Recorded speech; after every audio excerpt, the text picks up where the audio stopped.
السلام عليكم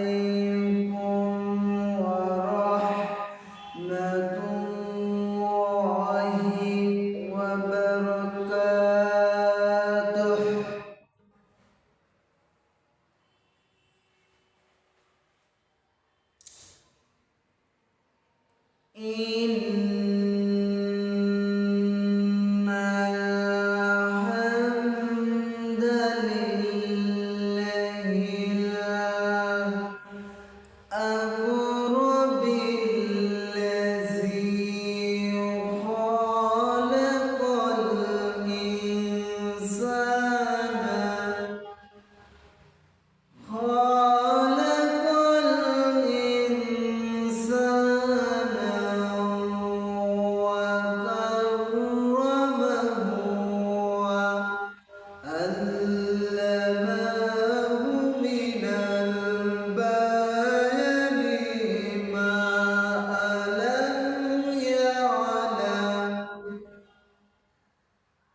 পাবনা থানার অন্তর্গত দানগছি কেন্দ্রীয় জামে মসজিদের ভিতর একটা বিরাট ইসলামী মহাসম্মেলন করতে পেরে আমরা সবাই খুশি না বেজার? সবাই বলুন আলহামদুলিল্লাহ। সাইয়্যিদুল মুরসালিন খাতামুন নবিয়্যিন রাহমাতুল লিল আলামিন জিনার সুপারিশ ছাড়া আমরা কেউ জান্নাতে প্রবেশ করতে পারবো না। তিনার সুপারিশ ছাড়া আমরা কেউ জান্নাতে প্রবেশ করতে পারবো না, কেউ পারবো না। তিনার উপর লাখো কোটি দরুদ ও সালাম বর্ষিত হোক। সবাই বলুন সাল্লাল্লাহু আলাইহি ওয়াসাল্লাম। সাল্লাল্লাহু আলাইহি ওয়াসাল্লাম। আল্লাহু রাব্বুল আলামিন বলেন, ইয়া আইয়ুহাল্লাযীনা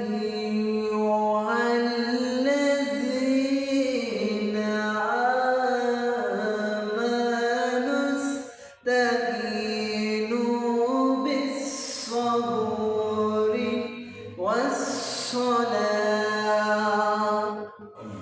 ইন্নাল্লাহা মা'আস-সাবিরিন।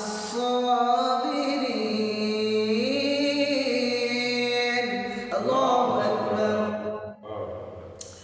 আল্লাহু রাব্বুল আলামিন বলছেন, হে মুমিন বান্দাগণ, হে মুমিন বান্দিগণ, আল্লাহু রাব্বুল আলামিন বলছেন তোমরা ধৈর্যশীল হও, তোমরা ধৈর্য ধরো সালাতের মাধ্যমে। কিসের মাধ্যমে? সালাতের মাধ্যমে।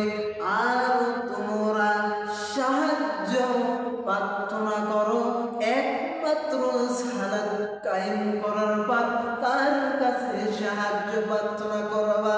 কার কাছে? আল্লাহ রাব্বুল আলামিনের কাছে। আর আমরা হলো কার কাছে? কারো কাছে সাহায্য প্রার্থনা করি না। আমরা একমাত্র সালাতের মাধ্যমে। কার কাছে? মাধ্যমে। কার মাধ্যমে? আল্লাহর কাছে সালাত, আল্লাহর কাছে সালাতের মাধ্যমে। তোমরা ধৈর্যশীল হও। আল্লাহ রাব্বুল আলামিন ধৈর্যশীলদেরকে পছন্দ করেন, অধৈর্যশীলদেরকে আল্লাহ পছন্দ করেন না। ধৈর্যশীলদের সাথে আল্লাহ আছেন, অধৈর্যশীলদের সাথে আল্লাহ থাকেন না। এখন ধরেন একটা উদাহরণ দিতে যাই, আমার হাতটা কি হয়ে গেছে?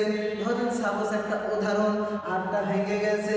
এই হাত ভেঙে গেছেন বিপদ যার যত তাকওয়া, যার যত ঈমান মজবুত, আর যার যত ঈমান পাওয়ার বেশি, তার আল্লাহ রাব্বুল আলামিন পরীক্ষা বেশি বেশি বেশি করবেন। আল্লাহ বিপদ আপদ মুসিবত দিয়া পরীক্ষা করবেন। দেখে যেন আমার বান্দা আমার উপর অটল আছে নাকি, না আমাকে মনে ভুলে গেছে, না আমাকে মনে ভুলে গেছে, না আমার পক্ষের দিকে আছে, না আমার কথা স্মরণ করে, না আমার শুকরিয়া আদায় করেন। তখন আমার হাতটা ভেঙে গেছে, আমি বলছি আলহামদুলিল্লাহ, যে আল্লাহর ইচ্ছায় হাতটা ভেঙেছেন, সেই আল্লাহর ইচ্ছায় আবার হাত ভালো হয়ে যাবে। কিন্তু ডাক্তার হলো কি মাধ্যম, আর আল্লাহর কাছে সব কিছু যেতে হবে। ডাক্তার একটা উসিলা, ডাক্তারের মাধ্যমে হাতটা ভালো হয়ে গেল, ডাক্তার যা কিছু করা লাগলো বললো, কিন্তু আল্লাহ রাব্বুল আলামিন হাতটা ভালো করে দিলেন। আল্লাহ ছাড়া ডাক্তারে কিন্তু হাত ভালো করতে পারবে না। সব কিছুর ক্ষমতা আল্লাহর হাতে। যেমন ধরছি, আর একটা ভাই ধরেন আপনার হাত ভেঙেছেন, আপনার হাত ভাঙার পরে বলছেন আল্লাহ খালি আমার বিপদ আপদ মুসিবত দিয়া দেখে, আর অন্য কারো পায় না, আর